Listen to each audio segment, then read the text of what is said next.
안녕하십니까. 일요 리서치입니다. 거의 실적 시즌 막바지 오니까 우리 정우씨 팀장이 하루에 막 8.5씩 오늘 발표하네요. 네, 오늘은 그래서 그러니까 1편과 2편 나눠서 하려고 그러는데 네. 오늘 아침 제가 모닝미팅 들어보니까 1편에서는 그래도 바이콜 그나 여기서 그래도 더 좋다 보는 것들 삼형전자, 나이스 정보통신, 성 시디즈 네. 이렇게 4종목 먼저 하고 네. 뭐 나머지 동국제약, 뭐 다나와, 리노 이런 것들은 다음 편에 업데이트 콜로 하고 바이콜리의 것들부터 하죠. 그래서 삼형전자부터 한번 시작하죠. 짧게 합시다. 예. 네, 중요한 것만 말씀드리겠습니다. 실적 거의 막바지 와가지고 리뷰 자료들을 좀 많이 작성을 했고요. 일단은 삼형전자 지속적으로 말씀드리고 있는데 1분기 실적 엄청 좋게 나왔고요. 조금 더 긍정적인 거는 2분기도 기대감이 좋아요. 제가 보기에는 1분기 대비 2분기에 QOQ로 영업이익이 올라갈 가능성이 높습니다. 사실 동사뿐만 아니라 국내에서 전액 콘덴서를 하고 있는 다른 기업도 실적이 엄청 잘 나왔어요. 자동차 때문인가요? 아니요. 가전 때문입니다. 가전 맞아. 네, 그 콘덴서. 동종 기업은 자동차보다는 가전 쪽이 좀 더 강합니다. 네, 그래서 어쨌든 전체적으로 전액 콘덴서 기업들의 현재 상황이 좋다라고 보시면 될 것 같고요. 일단 1분기 뭐 영업이익이 전년 동기 대비 3배 증가했습니다. 뭐 그렇기 때문에 10몇억 대 나오다가 51억 나왔으니까 굉장히 많이 잘 나왔고, 그 이유는 자동차 쪽에서도 YY로 26.4% 오른 것도 긍정적인데, 그것뿐만 아니라 디지털 가전, TV죠. 보통 디지털은 TV가 가장 많으니까요. 디지털 가전도 한 24% 정도 올랐고요. 그다음 생활 가전, 저희 뭐 냉장고, 뭐 청소기, 그런 백색 가전들을 보통 생활 가전이라고 부르잖아요. 그 생활 가전 쪽에서도 한 12% 정도 올랐습니다. 그래서 전반적으로 거의 모든 부분 실적이 다 좋았고, 이러한 분위기가 현재 4월달, 5월달에도 이어지고 있다라고 보시면 될 것 같아요. 10,000원 정도 할 때 바이콜 강하게 하셨는데 네. 좀 올라왔는데 여기서도 바이콜 지속해도 된다는 건가요? 네, 일단은 여기서 항상 말씀드리지만 주당 순현금이 13,200원 이전에는 영업 가치가 아니라 이론적으로 놓고 봤을 때는 13,200원 자산 가치만 때문에. 반영되고 있는 거기 때문에 오히려 저평가에서, 현재도 저평가 구간이거든요. 저평가에서 해소돼서 약간 좀 비싸나 좀 성장성이 너무 주가에 과도하게 반영됐나, 그런 시점이 제가 보기에는 좀 이제 슬로우하게 봐도 되는 시점 같은데, 아직까지는 실적이 급격히 증가하고 있는 구간에서 저평가를 보이고 있기 때문에 여전히 계속 좋게 보고 있습니다. 네, 삼형전자 먼저 말씀드리고요. 그 다음에 나이스 정보통신, 제가 1월달에 이게 순서가 너무 종목이 많으니까 찾으려면 힘드네. 네, 나이스 정보통신 말씀드리겠습니다. 그래요. 네, 일단은 1월달 저희 얼보를 통해서 계속 난레이트로 대응하다가 이제 그 이닛 하는 TP 제시했었는데 아주 맞아. 그때 말하고서 약간 오프 재개되면 네. 이거라고 했는데, 야 주가 이것도 은근히 많이 올랐던데. 네, 컨셉은 바이콜 하신 이것도 네. 바이콜 그때 한 뒤로 바이콜 꽤 올랐는데 계속 네. 지속. 네, 여전히 저평가를 보이고 있기 오케이. 때문에 그렇습니다. 일단 PR이 10배가 안 되는 구간이고요. 1분기 YY로 실적이 60.4% 올랐어요. 보통 이 정도로 고성장을 하는 기업은 아닌데 이번에는 굉장히 상황이 좋았다라고 보시면 될 것 같고요. 아주 심플하게 이렇게 보시면 돼요. 밖에 나가서 카드를 쓰면 외식을 하건 쇼핑을 하건 아니면은 뭐 호텔 같은 데 국내 여행을 가건 그렇게 오프라인에서 결제를 했을 때 돈을 더 많이 버는 구조다라고 보시면 될 것 같고요. 일단은 그게 통했다라고 보시면 될 것 같습니다. 조금 더 긍정적인 거는 1분기보다는 보통 2, 3분기가 더 성수기예요. 이거는 그냥 쉽게 이렇게 생각하시면 돼요. 밖에 외출을 1분기보다는 1, 2, 3월 달보다는 한 4월 달에서 9월 달에 훨씬 더 많이 나가실 거예요. 그래서 그렇게 보시면 되는데, 그래서 1분기 어닝이 굉장히 좋았는데 아마 큰 문제 없다면 2분기가 1분기보다도 더 좋을 겁니다. 그렇기 때문에 실적이 괜찮다라고 보시면 될 것 같고요. 그 온라인 쪽 벤이라는 게 있어요. 그거는 다른 PG 사업자들은 그 PG 사업 안에 온라인 벤이 들어가 있는데, 나이스 정보통신은 벤 사업 안에 그 이제 온라인 벤이 들어가 있거든요. 말이 좀 어려울 수 있어요. 그냥 결론만 말씀드릴게요. 온라인 쪽 성장하는 것도 수혜를 받습니다. 그리고 영업이익 성장에 기여를 합니다. 이번에도 그런 부분이 영향이 있어가지고 어쨌든 실적은 굉장히 좋았고 2분기도 긍정적이고 현재 저평가를 보이고 있고, 그래서 이번에 TP를 상향을 했습니다. 그래서 이것도 상당히 뭐 거래도 없던 거였는데 잘 네. 발굴하셔서 뭐 아직도 거래 대금이 아주 많진 않은데요. 그렇죠. 삼형전자 나이스 정보는 네. 어그리. 네. 세 그리고 번째가 서흥을 이게 말씀드릴 건데요. 서흥은 좀 할 말 있는 게 이거 네. 공기식 잘 안 되지 않아요, 다? 아닙니다. 아, 건기식 이번에 우리나라 건기식 ODM, OEM 업체, 그러니까 생산만 하는 업체, 이제 콜마, B&H, 서흥, 노바렉스, 코스맥스, MBT 모든 기업의 실적이 다 좋았습니다. 이번 YY로 신규 다 등록주 성장해요. 중에 건기식 회사 있지 않았나요? 네. 아니었나? 어떤 신규 IPO 된 것 중에 그 건기식 관련 기업들은 되게 많아요. 항상 그래요? 그래서 계속 올라오고 있습니다. 그거 시총 보니까 좀 말도 안 되는 것 같던데. 네, 아무래도 브랜드 업체들은 프리미엄을 받는 경우들도 가끔은 있어요. 왜냐하면 아무래도 그 바이오 같은 경우도 한번 터지면 대박 나잖아요.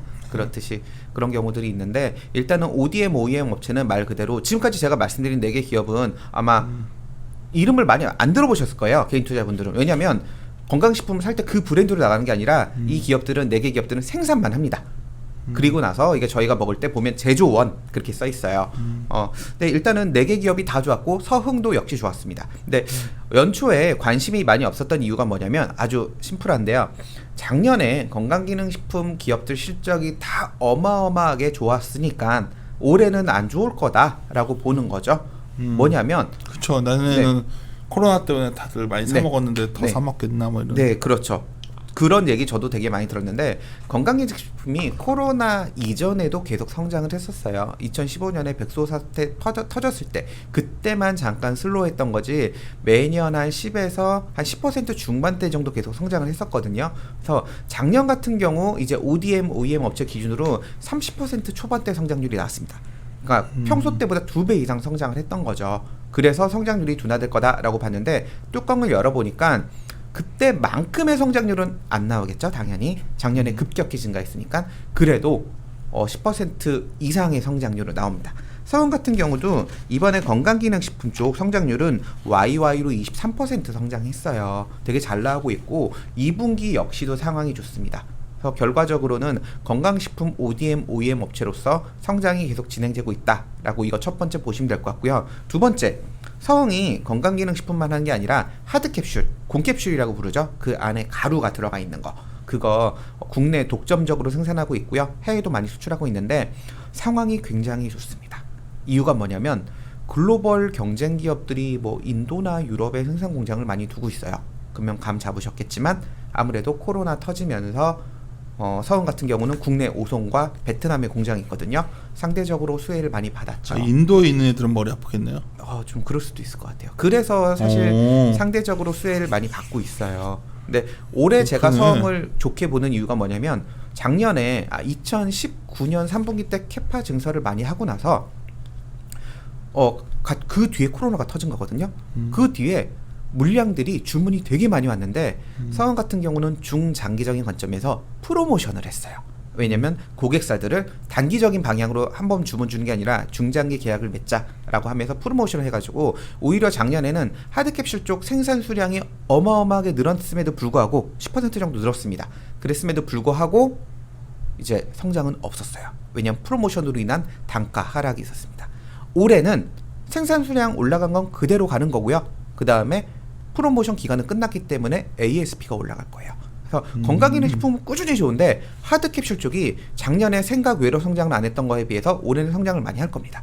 하드캡슐이 그때 투자해 놓은 거 네. 감가상각비가 어떻죠? 감가상각비가 일단은 계속 그 투자할 때마다 좀 올라가고 있긴 한데 2022년 내년에 감가상각비가 50억 원 이상 줄어들 거예요. 내년이? 네. 나 그게 궁금했거든. 전에 네. 한번 공장 이전하면서 많이 네. 투자했잖아요. 네, 그때가 10년 전이에요. 그게 끝나네. 이제? 10년 전에 제가 맞아. 네, 그때 또 이거 진짜 네. 서흥캡슐. 네, 그때 당시에 공장 견학 다 그게 모시고 가고 궁금해서 있었는데 얘네 언제 감가상각 끝나나. 내년이면 네. 뭐 내년에 영업이익 물론 에비타 기준으로는 큰 차이는 없겠지만 음. 영업이익 기준으로는 뭐 50억 이상은 그냥 점프업을 할 겁니다. 오케이. 그래서 좋네. 뭐 실적은 서흥은 계속 말씀드리지만 과거 10년 이상 매년 매출액이 오르고 있고요. 영업이익도 구조적으로 잘 오르고 있어요. 그런데 PER은 10배 정도로 굉장히 저평가되어 있습니다. 싸고. 항상 저평가되어 있어요. 여기서 싼 거 찾아서 해야 된다고 계속 외치는데 네. 까먹고 있었네 이거. 네, 그냥 건기식은 코로나 무식하게 내가 요새 그러고 있었는데 이게 건기식 공장 얘는 베트남인데 인도 공장 있는 회사들이 꽤 있어요. 네. 글로벌 경쟁사들이- 업체들? 건기식보다는 하드캡슐 쪽. 그래서 건기식은 또 여기저기 많이 퍼져 있는데 왜 하드캡슐 인도가 네. 나 최근에 주말에 데이터 좀 뭐 뒤지느라고 해서 보다 보니까 인도가 저렇게 되면 생각보다 밸류 체인이 많이 생산 체인이 서플라이 체인이 많이 깨지더라고. 네, 좀 아무래도 그 고객사들 중에서 주문을 계속 쉬어갈 수는 없기 때문에 이러면서 약간 벤더가 변경되는 경우들도 있는 것 같고 서흥이 그런 거에 대한 상대적인 수혜를 받고 있다라고 보시면 될 것 같아요. 그래서 여전히 올해도 실적 계속 좋을 겁니다. 지금 1분기 실적이 긍정적인 게 뭐냐면 매출액, 영업이익, 순이익 전부 다 사상 최대 실적이에요. 사장치래요? 네, 전부 다 사상 최대 실적이에요. 근데 주가는 그러네. 별로 반응 안 하고 있어요. 그리고 2분기도 일단 매출액은 좀 더 지켜봐야 되지만 영업이익은 조금 더 많이 올라갈 겁니다. 왜냐면 1분기가 지금 세 개 말한 것 중에 성이 제일 나 보인다. 네, 실적 계속 좋아요. 내 네. 스타일은 전혀 건기식 시비 걸려고 그랬었는데 네. 일단 저평가돼 있고요. 시장에서 너무 관심이 없어서 그런 겁니다. 그게 마지막으로 시리즈 네. 최근에 말해 주가 많이 올라와서 좀 시디즈 리포팅한 지 뭐 얼마 안 됐고요. 일주일 정도밖에 안 됐기 때문에 그동안에 사실 주가가 어느 정도 반응을 해서 좀 단기간에 급등한 부분은 좀 있습니다. 근데 실적은 굉장히 좋게 나왔어요. YY로 한 37% 정도 영업이익 성장률 나왔고 근데 시리즈가 탐만 봤나 보던데요? 딴 회사에서 이거 누가 갔다 와서 자료냈던 것 같은데. 네, 일단은 그 오프라인은 그 컨택이 좀 쉽진 않고요.